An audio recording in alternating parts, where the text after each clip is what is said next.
Mais revenons au comportement des dirigeants africains envers les fonds d'aide des pays européens, des pays occidentaux, asiatiques, bref, des pays étrangers. Quelle est l'habitude des dirigeants africains? Il y a certains dirigeants qui ont pris l'habitude d'avoir la bouche ouverte, comme l'enfant au stade oral. Hein? Comme ça. Hein? Mettez seulement. On en connaît un dont nous avons parlé, le spécialiste de la Digba dette, le Digba endetteur, Ouattara Draman, le satrape reptilien venu de Sendou pour troubler la paix des Ivoiriens. Tout son travail, c'est hein? Donnez-nous ça aussi.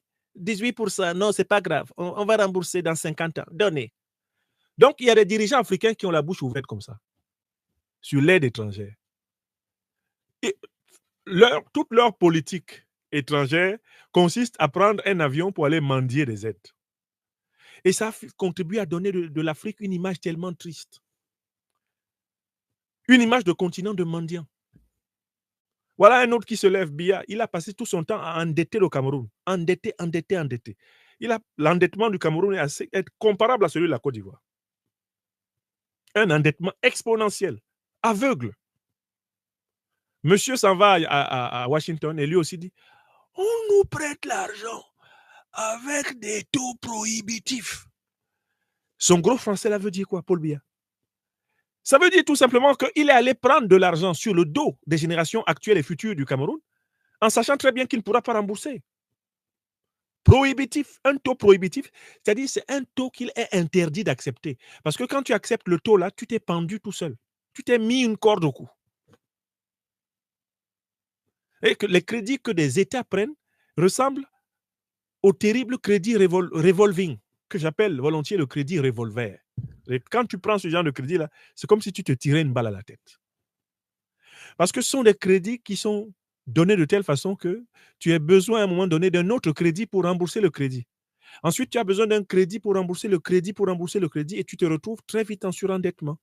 Ce que veut le FMI, la Banque mondiale, le Club de Paris, le Club de Londres, c'est une Afrique dépendante de leurs institutions financières. Et le tour est joué. Ils mettent la main sur les matières premières. Donc, les dirigeants africains sont devenus très forts. Tout ce qui vient de USAID, ils sont dedans. Ils se battent pour être admis dans l'initiative PPTE, pays pauvres très endettés. Certains ont même organisé des fêtes pour ça. Oh, on a gagné le PPTE. Vous avez gagné quoi? On nous a classé pays pauvres très endettés. Ouais, bravo, président. On te classe pays pauvres très endettés, tu organises une fête. Tu es normal. Est-ce que tu es normal? On te classe pays pauvre. Déjà, c'est une insulte à l'Afrique, qui est le continent le plus riche au monde. Mais on ajoute très endetté. C'est-à-dire, on te dit en fait, individu pendu, mais qui ne le sait pas. Pays pauvre très endetté, c'est un individu pendu qui ne le sait pas. Tu es déjà pendu. Tes pieds ne touchent plus le sol. Tu es le seul à ne pas le savoir. Seigneur. Ah non, l'Afrique souffre. Donc, ils ont pris l'habitude, quand ils vont aux États-Unis, de supplier le président américain de leur donner une ligne dans l'aide américaine, USAID. Quand ils viennent à Paris, il faut voir ce que Touadéra est venu faire ici, comment il nous a humiliés. On lui a donné 10 millions. Paris lui a donné à toute la République centrafricaine 10 millions d'euros d'aide française au développement. Touadéra est revenu avec ça aussi. Ils se lèvent, ils vont partout. Ouais, pardon. Alors, il y a un type qui vient de prendre le pouvoir aux États-Unis, il s'appelle Trump. Il n'aime pas les foutaises. Alors, lui, c'était un patriote nationaliste américain.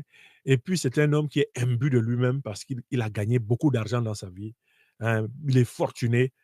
Et c'est quelqu'un qui croit, maintenant, dur comme fer, qu'il a une étoile parce qu'ils l'ont loupé, ils ont tiré dans son oreille. Comme ça n'a pas touché sa tête là, il se dit qu'il est la réincarnation de Jésus-Christ. J'ai un de mes enfants qui sait l'imiter. Quand on fera le téléphone rouge, le téléphone rouge que je prépare, je vais demander à mon fils qui sait imiter Donald Trump de faire Donald Trump dans le prochain téléphone rouge. Je vous dis, vous allez tomber. Mais le type, I am sure that I am at the head of United States with a precise mission. I have not a penny to give to those gangsters of West Africa who kill their people for power. Let me say it straight. Vraiment, je suis en train d'apprendre Trump, mais j'ai vu mon fiston imiter Trump. J'ai failli tomber de ma chaise. Donc, c'est un monsieur, il n'y a que l'Amérique. Make America great again. Make America great again. Hein? Et puis, il a des gestes là. Je suis en train de travailler sur ces gestes. Let me say it straight. We want to make America great again. We have nothing else to do with any countries. If you are not useful for us, we will not help you. God will help who is helpful. Donald Trump, donc, il est dans le nationalisme, il est dans le patriotisme, il est dans l'entrepreneurialisme, il est même, quand il veut être raciste, il l'est ouvertement. Il est dans le suprémacisme blanc, il est dans le suprémacisme américain. C'est l'homme des excès. Le seul défaut qu'il n'a pas pour le moment, c'est qu'il ne dort pas en public comme son prédécesseur. Il ne dort pas en plein discours. Pour son âge, il est plutôt en forme, Donald Trump. Mais c'est un type qui n'a d'égard pour personne. Vous avez vu, il a augmenté les taxes de la Chine. Il a augmenté les taxes du Canada. Il va augmenter les taxes de l'Union européenne. Ce n'est pas son problème. Il voulait imposer au Mexique des conditions de taxes terribles. Le Mexique a dit, nous allons envoyer 10 000 soldats protéger la frontière entre les États-Unis et nous pour que les migrants n'entrent plus violemment aux États-Unis. Trump a dit, I give you 1 month without tax. 1 month. Just to see if you are very honest and serious. Oui, Trump a suspendu leur taxation d'1 mois. Et il a dit, parce que vous avez envoyé 10 000 soldats à votre frontière pour empêcher les migrants d'entrer sauvagement chez nous. Donc, en fait, c'est quelqu'un qui négocie tout et il fait des bras de fer partout. Il menace même Poutine.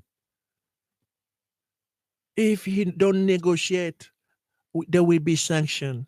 Let me be clear. There will be sanctions. En fait, Trump n'est pas seul dans sa tête, ça c'est sûr. Mais il y a un point important et qui est intéressant sur Trump, c'est qu'il ne veut pas flatter les dirigeants africains. Et ce point-là me plaît du tonnerre.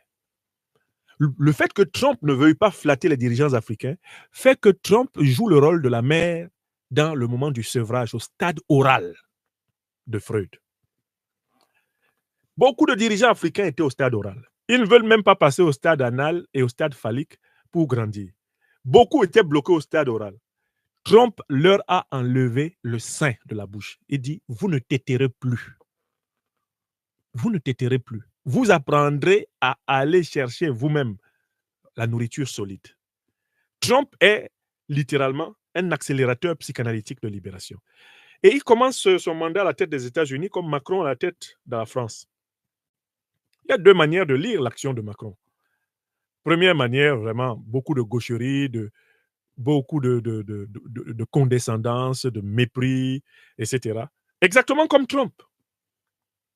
Mais côté positif de Macron, son comportement a accéléré les libérations africaines. Mais on peut appliquer le même raisonnement à Trump. Trump est impoli, imbuvable, ingérable, mais son comportement là, c'est intéressant parce que ça oblige l'Afrique à s'assumer. Si quelqu'un pouvait me donner le pouvoir d'influencer les idées de Trump, je l'influencerais pour qu'il coupe tout paiement à l'Afrique. Imaginons ce qui peut se passer si vraiment Trump ne veut rien donner du tout aux Africains. Il veut, si Trump devient de plus en plus dur envers les Africains, ça c'est très bien parce que ça permettra aux pays africains qui ont des bases militaires américaines de leur demander gentiment de partir, comme les Nigériens l'ont fait, comme les Tchadiens l'ont fait, comme les Sénégalais doivent le faire, comme les Gabonais doivent le faire, les Camerounais, les Équato-Guinéens, tout le monde, Yankee, go home. Mais il faut que Trump soit dur envers nous, Africains, pour que nous soyons suffisamment fermes pour nous libérer de la domination américaine. Écrivez ça, Tilana Yomi. C'est ce qu'on appelle la relation dialectique. Il faut que Trump, là, soit très dur envers nous, les Africains, pour que nous nous libérions de la domination américaine. C'est ça qui va donner la sortie des troupes impérialistes américaines du sol africain.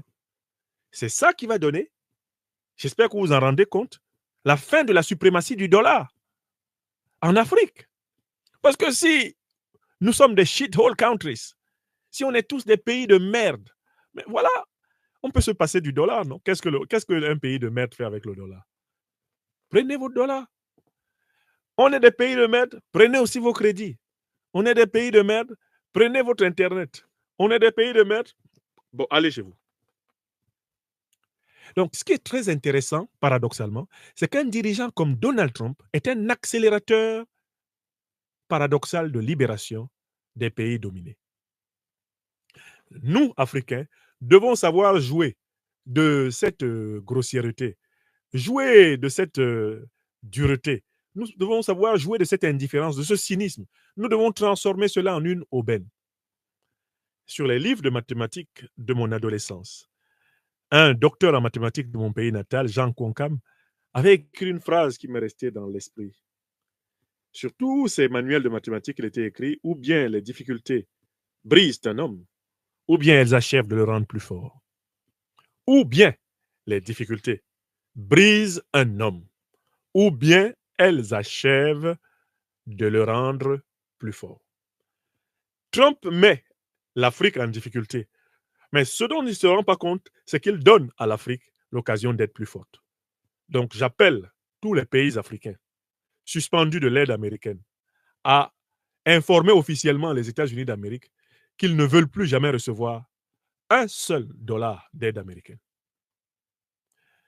Les pays africains à taxer les marchandises qu'ils vendent vers l'Europe, vers l'Amérique, de telle façon qu'ils compensent les taxes qui leur sont imposées pour ce qu'ils prennent encore dans cette partie du monde. L'ère de la réciprocité a sonné et l'Afrique ne doit pas se morfondre. J'ai vu la déclaration du Premier ministre sénégalais, Ousmane Sonko, dans laquelle celui-ci soulignait l'importance d'aller vers l'autonomie. Mais contrairement à ce que les partisans de Sonko disent, il se plaignait du fait que Donald Trump ait interrompu un programme de plus de 300 milliards de francs CFA qui devait permettre au Sénégal de résoudre certains de ses problèmes. Bien qu'Ousmane Sonko, en effet, ait pris cette suspension d'aide comme un argument pour le renforcement de la souveraineté, il s'en est plaint. Je recommence. Et là, j'appelle aussi les partisans de Sonko et Diomaye à arrêter d'être de mauvaise foi sur les réseaux sociaux. Ils se sont mis à dire partout qu'on avait tordu les propos de leur patron et qu'il fallait citer la totalité de ses propos. Mais pourquoi est-ce qu'on est obligé de citer la totalité de ses propos? Dès lors qu'on veut simplement souligner le fait qu'il est allé jusqu'à exprimer une douleur.